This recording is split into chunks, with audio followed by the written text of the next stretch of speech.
ఒకప్పుడు డొక్కా సీతమ్మ గారు ఎంత అన్నదానం చేసేదో మహాతల్లి. ఓ బ్రాహ్మణుడు వచ్చాడు, కూర్చోబెట్టి అన్నం పెడుతోంది. ఆయన అన్నాడు, నాకు పెళ్ళవలేదు, ఇన్నాళ్లకు పెళ్లి కూతురు ఒప్పుకుంది చేసుకుంటానని, కానీ బంగారు ఆభరణం ఏదైనా పెట్టమంది, ఏదైనా ఆభరణం ఇస్తే అన్నం తింటా, లేకపోతే తిన్నన్నాడు. అప్పటికే అన్నదానానికి ఆవిడ ఒంటి మీద నగలన్నీ వెళ్ళిపోయి ఒక్క కంటి ఉంది. ఆవిడ భర్త వంక చూసి కంటి ఇచ్చేస్తానంది. ఆయన పక్కకి రమ్మనన్నాడు, అన్నీ అయిపోయాయే, ఆ కంటి ఒకటే ఉంది. ధూర్త బ్రాహ్మణుడు అన్నం పెడితే బంగారం అడుగుతున్నాడు, తినకపోతే పోతాడని. తప్పు. అతిథి విష్ణు స్వరూపం, అభ్యాగతి స్వయం విష్ణు.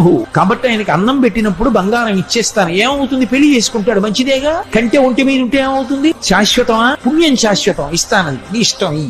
కంటి తీసి ఇచ్చింది. ఆ కంటి తీసుకెళ్లి అరిటా కింద పెట్టి ఆయన అన్నం తినేశాడు సంతోషంగా. ఉత్తరాపోసనం పట్టాడు, చేయగడుక్కోవడానికి బయటికి వెళ్ళాడు. ఊరంతా కలిపి ఎంత ఉంటుంది ఆ గన్నవరం. కాబట్టి ఆ బంగారు కంటె కనపడింది ఆకెత్తుతుంటే సీతమ్మ గారికి. అయ్యో వెర్రి బ్రాహ్మణుడు కంటె మరిచిపోయాడని పరిగెత్తుకెళ్లారు, కనపడలేదు. భర్తని పిలిచి వెతకమన్నారు, ఎక్కడా కనపడలేదు. అయ్య బ్రాహ్మణుడు ఇంత కంటె అడిగాడు, వెళ్ళిపోయాడని పడుకుని నిద్రపోయారు. ఆవిడికి కలలో శ్రీ మహావిష్ణువు కనపడ్డాడు. సీతమ్మ, ఇంతమందికి అన్నం పెడుతున్నావే, ఒక్కసారి నీ చేతి అన్నం తినాలనిపించిందమ్మా, బ్రాహ్మణ రూపంలో వచ్చాను. అభ్యాగతిని గదు పరీక్షించాలని కంటే అడిగాను, ఇచ్చేశావమ్మా. చాలు తల్లి, మురిసిపోయాను. నీ ఒంటి మీద నగలైపోయాయని బెంగ పెట్టుకుంటున్నావా?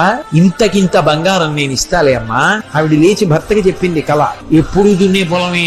ఆయన పొలానికి వెళ్ళారు. సాయంకాలం వచ్చేసే ముందు ఏదో గొప్పతో అవుతున్నారు. కంగుల శబ్దం వచ్చింది. కొంచెం మట్టి తీసి చూశారు. ప్రదోషం వేళ బిందె కనపడింది. ఉత్తరీయంలో మూట కట్టి ఇంటికి తీసుకొచ్చి మూత విప్పి చూశారు. బిందె నిండా బంగారు కాసులు. అంత ఐశ్వర్యం ఇచ్చేశారు శ్రీ మహావిష్ణువు.